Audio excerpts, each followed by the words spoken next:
तो हम मकर लगन के विभिन्न भावों में शनि की महादशा के बारे में बात कर रहे थे। जब विभिन्न भावों में शनि स्थित होते हैं तो महादशा के दौरान किस प्रकार के रिजल्ट शनि दे सकते हैं। इस वीडियो में अब दूसरे भाव के बारे में बात करेंगे। अगर मकर लगन की कुंडली में आप देखेंगे तो मकर लगन की कुंडली में शनि लग्नेश तो है ही, वो दूसरे भाव को भी रिप्रेजेंट करते हैं। और अगर कुंभ राशि में शनि स्थित हैं तो आपके मूल त्रिकोण राशि में ही शनि स्थित हैं खुद की। ऐसी कंडीशन में महादशा अब आपको ज़्यादा से ज़्यादा लाभ देने वाली हो सकती है, लेकिन ऐसा जो शनि होगा आपके अथक प्रयासों के बाद ही आपको सफलता देगा, क्योंकि आपके लगन में राशि जो है वो मकर राशि है। और मकर राशि कर्म प्रधान व्यक्ति को रिप्रेजेंट करती है, या यूं बोल सकते हैं कर्म को रिप्रेजेंट करती है या प्रोफेशन को रिप्रेजेंट करती है। और जब शनि आपका दूसरे भाव में स्थित हो और शनि जब आपके लगन को रिप्रेजेंट कर रहा हो तो ये निश्चित है कि अब आपको अपने प्रोफेशन पे ज़्यादा से ज़्यादा ध्यान देने की ज़रूरत है, अपने प्रोफेशन में ज़्यादा से ज़्यादा अनुशासित होने की ज़रूरत है, लगभग अपना हर काम आपको समय पर करने की ज़रूरत है। कुंभ राशि में शनि है तो ये ज़्यादा से ज़्यादा स्थिरता लेकर आएगा आपके काम में। तो हो सकता है कि आपको शनि की महादशा के दौरान ग्रोथ ना देखने को मिले, लेकिन एक स्टेबल कैरियर आपको अवश्य ही देखने को मिलेगा। अब डिपेंड ये करता है कि ये महादशा आपको कौन से एज पीरियड में स्टार्ट हो रही है। शुरुआती एज पीरियड में अगर ये स्टार्ट होती है तो आपकी मानसिक स्थिति को अस्थिर कर सकती है, आपकी एजुकेशन को डिले कर सकती है। हो सकता है कि आपका जो फैमिली ने जो आपको परवरिश दी है वो प्रॉपर नहीं हुई हो।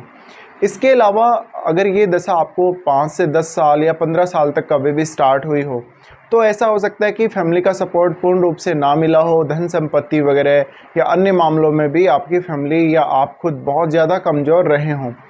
अब यहाँ पे क्योंकि शनि 4th हाउस को एस्पेक्ट कर रहे हैं, इस वजह से आपकी शुरुआती एजुकेशन में काफ़ी ज़्यादा डिले करवा सकता है शनि।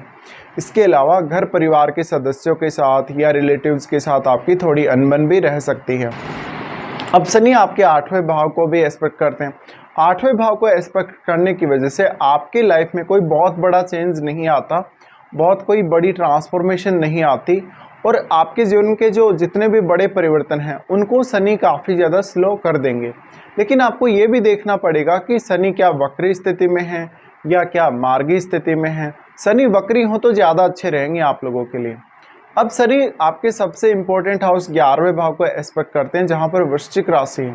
हालांकि शनि यहाँ आपको काफ़ी अच्छा लाभ देंगे, लेकिन ये लाभ भी क्योंकि आपका लगन मकर है, मकर लगन होने की वजह से अब आपको जितना अधिक आप मेहनत करेंगे उतना ही लाभ अधिक मिलेगा, आपका पैसा कहीं भी फंसेगा नहीं।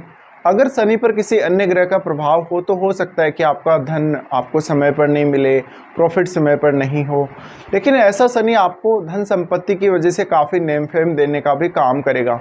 ज़्यादातर ये शनि की महादशा आपको 30 की एज के बाद स्टार्ट हो रही हो या 50 की एज के आसपास स्टार्ट हो रही हो तो ज़्यादा बेहतर रहेगा और ज़्यादा प्रगति आप अपने जीवन में देख सकेंगे। पर शुरुआती समय में आपके एजुकेशन को, आपके सीखने, आपके बोलने की प्रवृत्ति को काफ़ी प्रभावित करेगा। इसके साथ साथ आपकी आंखों से जुड़ी हुई कुछ समस्याएं अर्ली एज में ज़रूर रह सकती हैं शनि दशा के दौरान। तो शनि की महादशा कौन से एज पीरियड में आ रही है, इसका बहुत बड़ा महत्व है।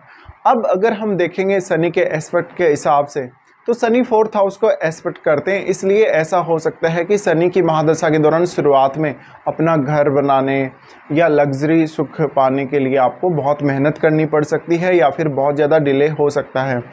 अगर शनि वक्री हो तो ये डिले कम रहेगा। हालांकि आपको अनुशासित होना पड़ेगा, बहुत ज़्यादा अनुशासन आपको दिखाना पड़ेगा और लगभग अपना काम, हर काम समय पर करने की कोशिश आपको करनी पड़ेगी, क्योंकि मकर लगन होने की वजह से इतना भी आपके लिए इजी नहीं रहने वाला, क्योंकि ऑलरेडी आपके लगन में वो क्वालिटीज़ हैं शनि की। और क्योंकि 10 नंबर जो साइन है वो कैप्रिकॉर्न है और मकर राशि को रिप्रेजेंट करता है, तो मकर राशि को रिप्रेजेंट करने की वजह से आपको बहुत ज़्यादा लेबोरियस होना पड़ेगा, बहुत ज़्यादा मेहनती होना पड़ेगा, तभी जाकर आपको जो सक्सेस आप वास्तव में पाना चाहते हैं वो मिलेगी। अब शनि 4th हाउस को एस्पेक्ट कर रहे हैं तो ये मानसिक रूप से आपको काफ़ी चंचल बना सकते हैं। वेल फोकस्ड आप नहीं रहेंगे, आपको फोकस करने के लिए या किसी भी काम पर पूरा ध्यान देने के लिए काफ़ी प्रयास करने पड़ेंगे शुरुआत में। लेकिन जब आप एक बार किसी भी काम को बहुत ही स्टेबल तरीके से देख सकेंगे या बहुत ज़्यादा किसी भी काम पर फोकस्ड रह सकेंगे, तो बाद में आपको प्रगति ज़्यादा देखने को मिलेगी। इसके अलावा ऐसा शनि धन संपत्ति के मामलों में आपको काफ़ी सीरियस करेगा। आप अपना धन और संपत्ति का बेहतर से बेहतर इस्तेमाल करने को देखेंगे। फैमिली मेंबर्स के साथ कभी ना कभी आपका थोड़ा मनमुटाव भी जरूर रह सकता है शनि की महादशा के दौरान। शनि की महादशा के दौरान अक्सर आप अपनी फैमिली को लेकर काफ़ी ज़्यादा चिंतित भी रहने वाले हैं।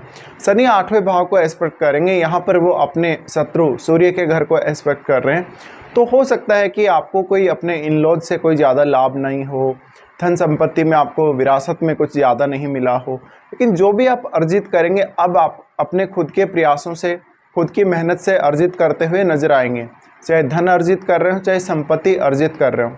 इसके अलावा आप बहुत ज़्यादा कठोर अनुशासन अगर अपने जीवन में रखें तो आपके लिए उतना ही ज़्यादा ईजी रहेगा धन और संपत्ति को प्राप्त करना। इसके अलावा शनि 8वें भाव को एस्पेक्ट करते हैं, तो ऐसा शनि आपको कुछ हद तक रिसर्च या कोई भी क्रिएटिव वर्क या कोई भी ऐसा वर्क जो काफ़ी मिस्टीरियस है उसमें सफलता प्रदान कर सकते हैं। उसके बाद शनि आपके 11वें भाव को एस्पेक्ट करते हैं। 11वें भाव को एस्पेक्ट करने की वजह से यहाँ पर आपको आपके नेटवर्क को बढ़ाने में मदद मिलेगी, लेकिन ऐसा भी नहीं है कि आपका नेटवर्क कोई बहुत ज़्यादा बड़ा होगा। आप बहुत ही सीमित लोगों के साथ कांटेक्ट में रहेंगे, लेकिन जो भी लोग आपके कांटेक्ट में रहेंगे, आपके सोशल सर्कल में आपके साथ जुड़ेंगे, वो काफ़ी अच्छे लोग होंगे और काफ़ी मेहनती लोग हो सकते हैं, विद्वान लोग हो सकते हैं, काफ़ी विवेकशील और समझदार लोग हो सकते हैं।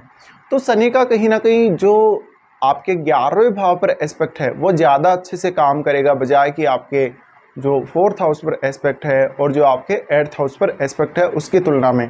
तो कहीं ना कहीं अब आपके चार्ट में शनि पर किसी भी अन्य ग्रह की दृष्टि हो, शनि का किसी भी अन्य ग्रह के साथ युति है दूसरे भाव में, तो इन सब का प्रभाव भी आपको देख लेना चाहिए।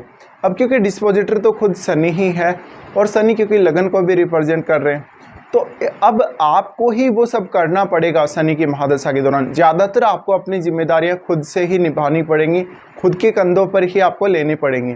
तो अब आप अपनी फैमिली पर भी आश्रित नहीं रह सकते, या किसी भी अन्य व्यक्ति का सपोर्ट अगर आप प्राप्त करेंगे तो उससे आपको उतना लाभ नहीं होगा, बल्कि आप दूसरे लोगों को सपोर्ट अवश्य कर सकते हैं, लेकिन आप खुद दूसरों से सपोर्ट ना लें तो बेहतर रहेगा।